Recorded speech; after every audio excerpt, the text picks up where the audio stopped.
Hi guys and welcome to today's episode of Triple Triad Road to 282. Last episode we finished on 12 cards. We've had a lot happen since then, we've got a lot to go through, so we're going to jump straight in. The first NPC we're going to play against is Gutwinter for 3 diamonds. He has 2 rules in place. He has the plus rule and he has the free open rule. The plus rule obviously we'll be familiar with from King Elmer. And the free open rule just means that we're going to be able to see 3 of his cards. He drops a couple of cards. There's only one card that he drops that we actually need, and that's the Chocobo. As you can see, we're going to use the same deck that we've been using so far. It's been working okay in the Golden Saucer, so we're not going to change anything. As I said, the rules with this are going to be 3+ and open, so we can see 3 of his cards. We know what he's got. We're starting, so we're going to play our Dodo card in the bottom right hand corner just to get us off to a start and see where he goes from there. Now, he's played in the top right corner. He could have taken the Dodo with that card, but we'd have been able to take it straight back. We've lost our card here to his Behemoth, but that's fine because our Bahamut is very strong. We know all his other cards are weak on the left, so he's not going to be able to take the helmet back. We can now use the bomb. He's going to put us in a good position because we perform a plus and we know he can't take any of our cards back, so we're going to win the round. Do we get the drop? Yes we do, so we can move on to the next NPC. The next NPC that we're going to face is located in the Battle Hall. You can access the Battle Hall at any time via your duty finder. This NPC doesn't have any special rules, so it shouldn't be too tricky to play.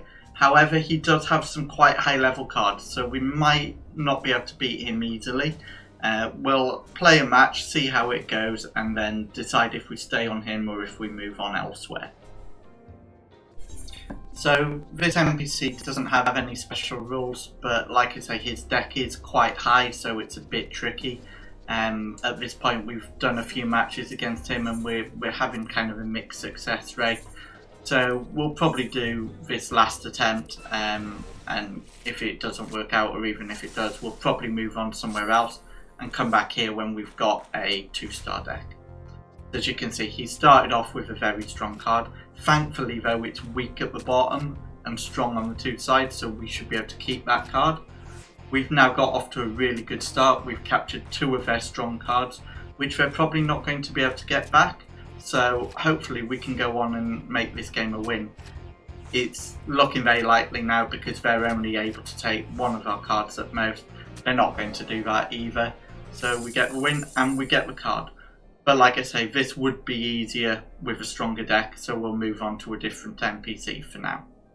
Next up we're going to play Wymond. He drops 2 cards that we're interested in, the Lolorito card and the Colbin card. This NPC has 2 rules in place. He has the free open rule, so we can see 3 of his cards. He also has the order rule, which means we have to play our cards in the order that they are in our deck.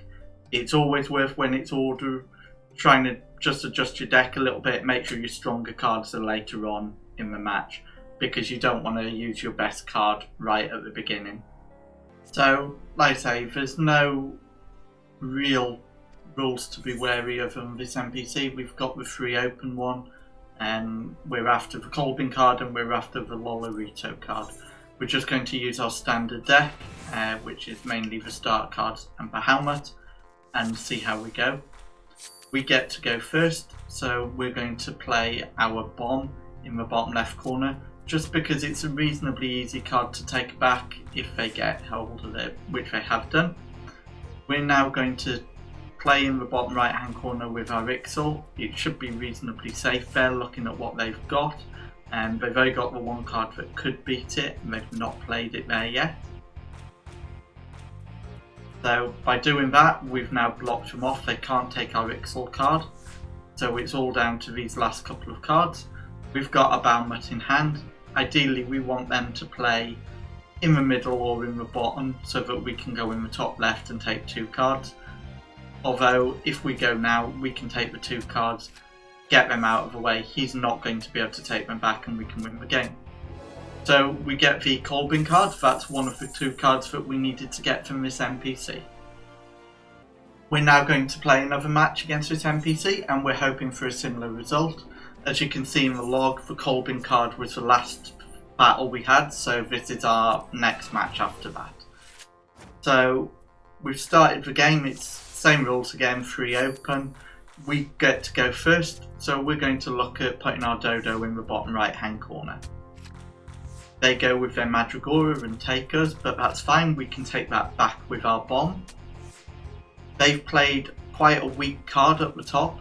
We can take that card fairly easily, and that card should now be safe from them. They've not taken our weaker cards, so again, we can get them with our Bahamut, and that would make us fairly safe. However, we're not sure what their last card is, so we want to save the Bahamut, which was a wise idea. We've been able to take 2 cards and guarantee the win, and we get the card, so we can move on to another NPC. Okay, so we've moved on to the next NPC, and we're going to be playing against Rowena. Rowena has 2 cards that we're interested in, the Gerlot card and the Louis Soir card. She has 1 rule in place. That rule is the Chaos rule. Now, basically, the way the Chaos rule works, it means every fight you have against her, there'll be a different rule set in place. It's completely random each time. There's no way to predict what the rule set's going to be, and it's very hard to build a deck that's going to consistently win. What I've found useful in this instance is to build a very low level deck and hope for the reverse rule. Because she's got quite a high level deck, she's very easy to beat if you get the reverse rule. So we're going to play some matches against her and see how we go. So just to start off, a correction to earlier on in the video, it's actually the roulette rule, not the chaos rule, which gives you a random rule. As Rowena's got 2 roulette rules in place, we get 2 random rules. In this case, we've got the same rule and the order rule, so we're restricted to playing our cards in a certain order. Because she's got quite hard cards, I wasn't particularly confident in this match. I didn't think we were going to get anything out of it. However, the order she had to play the cards actually gave us a great run at it, and we were able to win the match. And we got the Gerlot card, which is great. We've just got the Louis Soir one to go from her. And we go into another match against Rowena. We get to start. So we're going to look at playing quite conservatively. So these rule sets, we've got all open and sudden death. Sudden death can be good if you can get the win or if you can get the draw, because in getting the draw you're going to have captured some of their cards, which you will then use in the playoff match as it is. So it's all stayed quite close, we're even at the moment, and it looks like it's going to be a win for us actually, so we don't need to go to sudden death, and we get the Louis Soir card. So we're finished with this NPC and we can move on. The next NPC that we're going to face is in Upper Lenoshka, and it's Memorin. Memorin has 3 rules in place. He has the Chaos rule, the all open rule and the sudden death rule. There are 4 cards that we want off this NPC, so we could be here for quite a long time. So we're going to play our first match now. We've got the Fallen Ace rule, which means if they put a card with an A down, which normally counts as 10, we can actually beat that with a 1. They've not got any A cards, we've not got any A cards, so that rule actually doesn't matter in this case. The other rule we've got in place is all open, so we can see every card. Again, not a big thing. So we're just going to try and stay as close as we can at the moment, and we'll be able to get a small lead quite early on hopefully, but we've not been able to. So now we just need to think where the best place to put up a helmet card is. If we go there, we'll take 2 cards from them.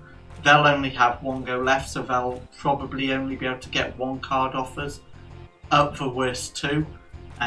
So it's probably best for us to go down here. Let's see where they go. Okay, so they've only taken 1 card back. We've got the win, we're fine. So we'll see if we get the card when we place this one. And we do, we get a Tombury card, so that's one of our 4 cards completed. We go into another round to see what we can get out of the game. Again, it's Fallen Ace and all open, so it's relatively straightforward. We get to go first, so we're going to be playing our bomb card in the middle. largely because it's a card that wherever they take it, we can generally get it back from any side, so it's not a lost cause. We've been able to capture one of their higher cards now, which is great, and we can also capture the low card that they've just put down. However, if we decide to go for the bomb instead, it will just make things a little bit neater for us, a little bit easier. We can now capture that dodo, safe that they can't take it back. They've taken one of our cards, we've already won, but we still take their Mandragora. And we get another card, so we're down to needing 2 more cards from this NPC. So we go into the next match. We've not really been here all that long and we've already got 2 of our 4 cards.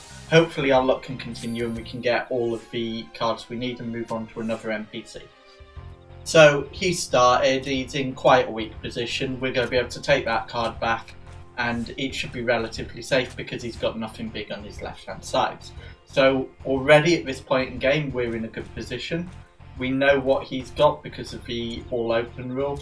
And we've got pretty strong cards of our own left to go.